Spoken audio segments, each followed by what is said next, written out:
morning, St. Martin. We are so excited to have you here with us today. Would you like to introduce yourself? Thank you. I'm St. Martin de Porres.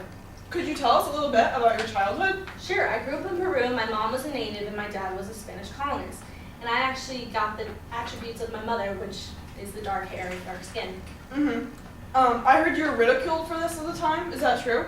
Yeah, it was. I was actually called a half-breed and a war souvenir. It greatly affected me as a child, and it continued throughout my whole life. I tried to not let it affect me because I knew I was a child of God. Well, that must have taken a lot of courage. Yes, it did, but I tried to understand the people who were unkind to me. I prayed for their education and for God to forgive them. When I was 12, my mom actually had me become a barber's apprentice. So you learned to cut hair?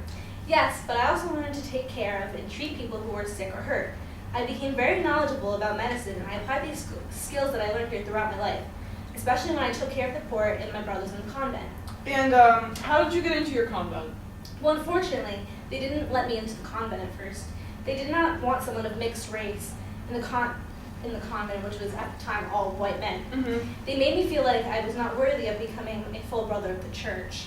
However, I decided not to give up, and using my right judgment, I said that I would work in the convent as a caretaker or servant.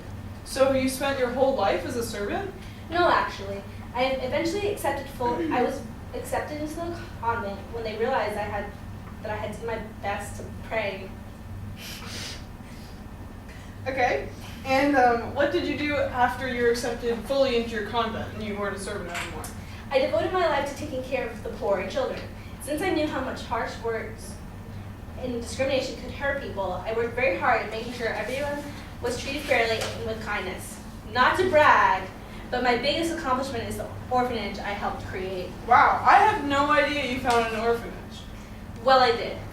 I took care of the slave children that got off the boats of Africa.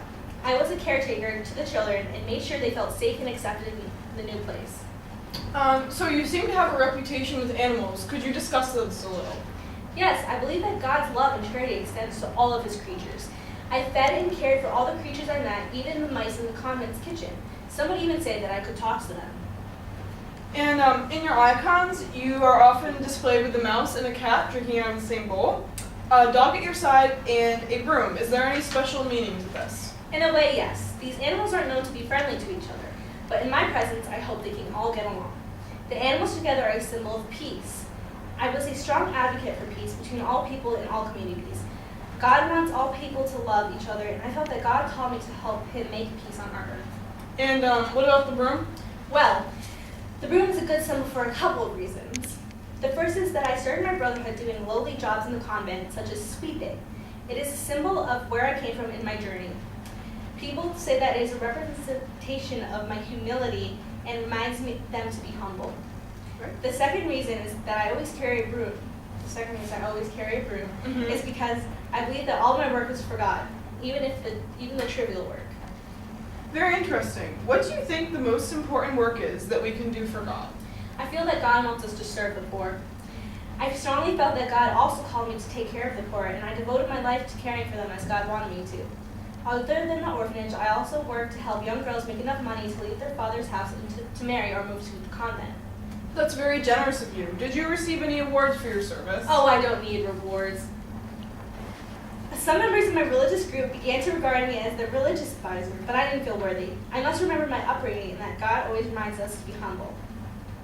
Okay, well, our time is almost up. Do you have any final words or a fun fact about yourself? Yes, I would like to remind everyone to live the life that God wants. We need to be humble and respectful to each other. The latter is especially important.